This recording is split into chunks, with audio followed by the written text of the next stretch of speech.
الرحيم الحمد لله رب العالمين، والصلاة والسلام على سيد الأنبياء والمرسلين محمد بن عبد الله الأمين وعلى آله وأصحابه وأزواجه وذرياته وأهل بيته وسلم تسليما كثيرا كثيرا. أما بعد، أعوذ بالله من الشيطان الرجيم. بسم الله الرحمن الرحيم. قال يا بني إني أرى في المنام أني أذبحك فانظر ماذا ترى.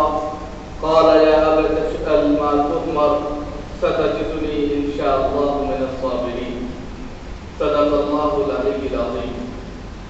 محترم بزرگوں اور دوستوں، دینی اور ایمانی بھائیوں، اللہ رب العزت کا شکر ہے، اس کا کرم ہے کہ اس نے ہمیں اس بارگاہ میں آنے کی توفیق عطا فرمائے اور عید الاضحیٰ کے تعلق سے ہم سب کو اپنے دربار میں اکٹھا ہونے کی توفیق عطا فرمائے. اللہ تعالی ہمارے یہاں جمع ہونے کو اور عبادت کرنے کو قبول منظور فرمائے. سب سے پہلے ہم اپنی جانب سے کمیٹی شاہی مسجد کی جانب سے آپ سب کو عید الاضحیٰ کی خلوص دل کی گہرائیوں سے مبارکباد پیش کرتے ہیں. اللہ تعالیٰ آپ کو بہت ساری خوشیاں نصیب فرمائیں اور آج کے دن کے اعتبار سے یہ خوشی کا دن ہے، تہوار کا دن ہے. اس میں بہت ساری آپ کو جو ہے نیک دعائیں ہیں کہ اللہ تعالیٰ آپ کے ہر عمل کو قبول مقبول فرمائے. حضرات، چند باتیں آپ کے گوش گزار کرنی ہیں. واقعہ پرسوں سے شروع ہوا تھا. ہم نے آپ کے سامنے کئی باتیں رکھی تھی کہ بقرعید کا جو کانسیپٹ ہے، جو قربانی کا کانسیپٹ ہے، وہ کیا ہے. ایک تمہیدی گفتگو کے تحت سب سے پہلے ہم بتانا چاہیں گے کہ قربانی ایک مسلمان کے لیے روز اول سے ہے، پہلے دن سے لے کر آخری دن تک قربانی اس کی زندگی میں شامل ہے، مینشن ہے، انکلوڈ ہے. اس قربانی کو نکالا نہیں جا سکتا.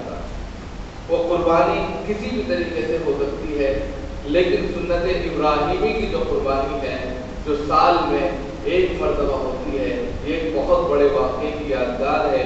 جو واقعہ دھرتی پر ایک ایسے انداز میں پیش کیا گیا تھا کہ زمین و آسمان کانپ اٹھے تھے جب ایک باپ نے اپنے بیٹے کو راہ خدا میں ذبح کرنے کا ارادہ کیا تھا. اور جب اللہ رب العزت نے امتحان لینا چاہا تھا کہ میرا خلیل مجھ سے زیادہ محبت کرتا ہے یا اپنے بیٹے سے زیادہ پیار کرتا ہے، تو اس وقت انہوں نے بیٹے کو بیٹا نہ سمجھتے ہوئے اللہ کی راہ میں قربان کیا تھا. یہ ادا اتنی زیادہ پسند آئی کہ اللہ رب العزت کو کہ رہتی دنیا تک تمام انسانوں کے لیے، خاص طور سے امت محمدیہ کے لیے اور شریعت اسلامیہ اور دین حنیف کی پابندی کرنے والوں کے لیے یہ سنت لازمی قرار دے دی کہ جو اس دن کو پائے وہ ہماری عیدگاہ نہ ہے اگر وہ قربانی پیش نہیں کرتا. تو قربانی ایک بہت بڑی واقعی کی یادگار ہے. اسی کو ہم اس سے پہلے ہفتے میں جمعے کے دن بتا رہے تھے. وقت کی قلت کی وجہ سے بہت کم ہوا تھا اور میں وہیں سے شروع کرنا چاہتا ہوں، چھوٹی چھوٹی یعنی کہ باتوں سے، تاکہ آپ کی وہ ریل جو ہے جو آپ سن رہے تھے وہ پکڑ میں آ جائے. میں نے بتایا تھا کہ سیدنا ابراہیم علیہ السلام کے والد محترم کلدانیہ میں رہتے تھے. وہ پتھروں کا کام کرتے تھے، شن تراش تھے. اس کے بعد میں پتھر بیچتے تھے. حضرت ابراہیم نے خدا کی تلاش میں ستاروں کو دیکھا تھا، چاند کو دیکھا تھا، سورج کو دیکھا تھا، اور جب وہ سب کے سب مغلوب ہو گئے تھے، چھپ گئے تھے، تو کہا تھا یہ میرا رب نہیں ہے، میرا رب وہ ہے جو ان سب کو نکالتا ہے اور ان سب کا پالنہار ہے. اس کے بعد میں ان کو آگ میں ڈالا گیا تھا اور پھر ان کو بند کر دیا گیا. آگ گلے گلزار ہو گئی تھی اور راستے میں چلتے ہوئے سفر کے دوران حضرت حاجرہ جو حضرت سارہ کی ایک خادمہ کے طور پر ایک بادشاہ نے اپنی بیٹی کو عنایت کی تھی، وہ واقعہ آیا تھا. اور پھر حضرت سارہ نے حضرت حاجرہ کی شادی آپ سے کرا دی تھی کیونکہ آپ کی کوئی اولاد نہیں تھی. حضرت حاجرہ سے ایک بیٹا پیدا ہوتا ہے اور ان کا نام سیدنا اسماعیل علیہ السلام ہے، جن کو لے کر وہ مکہ المکرمہ پہنچتے ہیں اور وہیں بیاب جنگل میدان میں چھوڑ کر ملک شام کا سفر کرتے ہیں جہاں حضرت سارہ ہوتی ہے. لہذا یہاں پر جب وہ چھوڑ کر جاتے ہیں تو بچہ 1 سال کا بھی نہیں ہوتا. پانی کا کوئی انتظام نہیں ہوتا، کھانے پینے کا کوئی انتظام نہیں ہوتا، لیکن ان کا ایمان اتنا مضبوط ہوتا ہے، وہ کہتے ہیں کہ اللہ کا حکم ہے، تو حضرت حاجرہ کہتی ہیں تو پھر اللہ ہم کو ضائع نہیں کرے گا۔ اگر اللہ نے آپ کو حکم دیا جانے کا تو اللہ ہم کو ضائع نہیں کرے گا۔ اور پھر وہ پیر رگڑتے ہیں حضرت حاجرہ بچے کی ممتا میں دوڑتی ہیں صفا سے مروہ اور مروہ سے صفا، اور وہ 7 چکر آج بھی حاجی ادا کرتے ہیں، جس کو آپ دیکھتے ہیں کہ حج کے دوران صفا سے مروہ کے 7 چکر لگائے جاتے ہیں۔ تو حضرت اسماعیل کی یاد ہے کہ جب بچپن میں انہوں نے جو پیر رگڑے تھے اور ماں کی ممتا پیاس کے مارے بچے کو دیکھ کر، اس کی تڑپ کو دیکھ کر جو ہے دوڑ رہی تھی، تو وہ اللہ کو وہ ادا بہت پسند آئی تھی کہ جس طریقے سے ایک ماں اپنے بچے کے لیے تڑپ رہی ہے، اسی طرح میرے بندے میری محبت میں، میری للہیت میں اور میرے سامنے آ کر چکے، اور اس کی تڑپ میں اگر یہ تڑپ آ جائے تو وہ کامیاب ہو جائے، لہٰذا اس کو حج کا حصہ بنا دیا۔ اسی طرح پھر جب حضرت اسماعیل علیہ السلام جب 9 برس کے ہو گئے، 87 سال کی عمر میں تقریباً آپ کو یہ بیٹا عطا ہوا تھا، اور جب 9 برس کے تقریباً ہوئے تو پھر آپ مکہ مکرمہ آئے اور آپ نے ایک خواب دیکھا، انی ارا فی المنام انی اذبحک فانظر ماذا تری۔ اور خواب جب دیکھا تو پہلے دن سب اونٹ قربان کر دیے، دوسرے دن قربان کیے، تیسرے دن قربان کیے، 3 دن مسلسل یہ خواب دیکھا، اور تینوں دن آپ نے 100 اونٹ کی قربانیاں دی۔ اس کے بعد پھر اپنے بیٹے کو بلایا، بیٹا بھی فرمانبردار تھا کیونکہ حضرت ابراہیم علیہ السلام کا بیٹا تھا، تو بیٹے سے کہا انی ارا فی المنام انی اذبحک فانظر ماذا تری، کہ بیٹا میں نے ایک خواب دیکھا ہے کہ میں تجھے ذبح کر رہا ہوں، تمہارا کیا خیال ہے؟ ماذا تری، تم اپنے میں کیا کہتے ہیں کہ فیصلہ لیتے ہو، ججمنٹ لیتے ہو سکتا ہے کہ باقی ہو جائے، ہو سکتا ہے کہ انکار کر دیں، بیٹا اپنا ہے، باپ کا معاملہ نہیں۔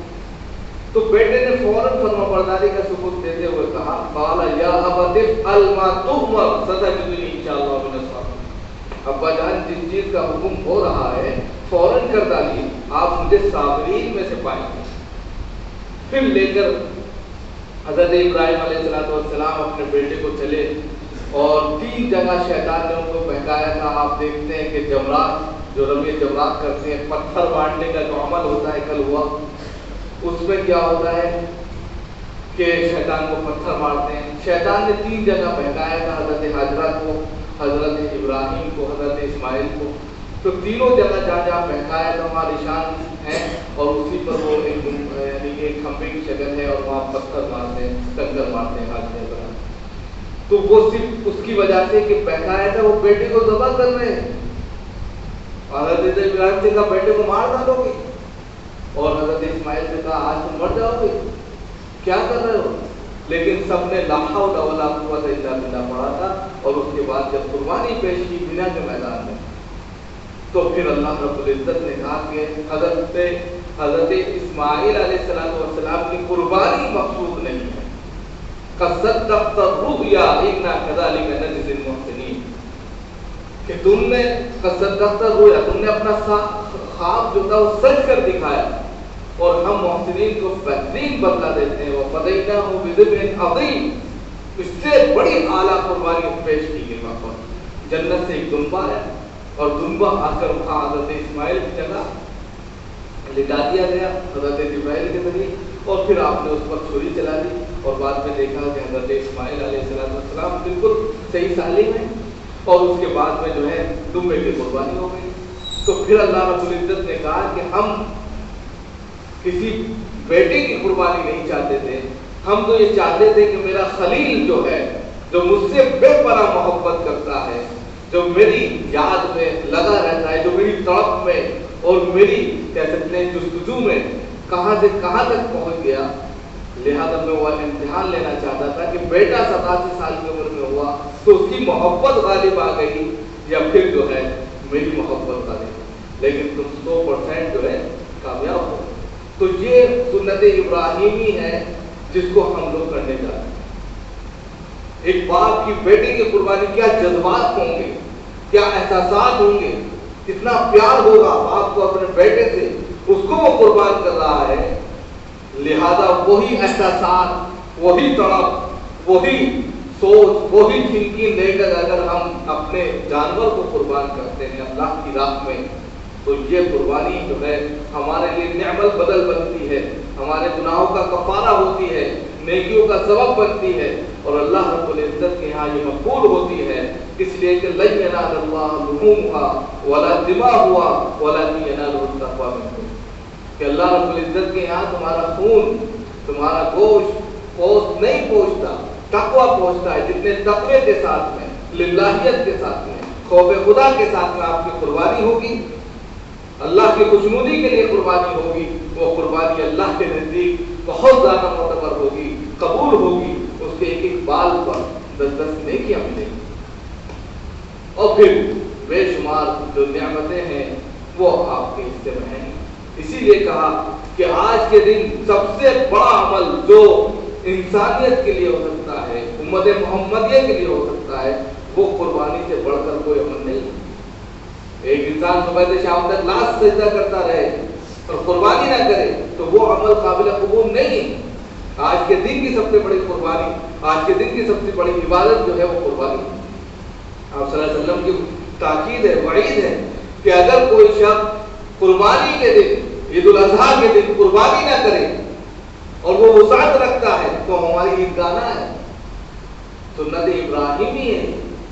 ایک باپ نے اپنے پورے بیٹے کو ذبح کر دینے کا جو ایک کہہ سکتے ہیں کانسیپٹ پیش کیا، تاریخ اسلام کے اندر، ہسٹری کے اندر، اتہاس کے اندر کوئی ایسا نمونہ نہیں جس کو بہت سے لوگوں نے الگ الگ طریقے سے ریکارڈ کیا۔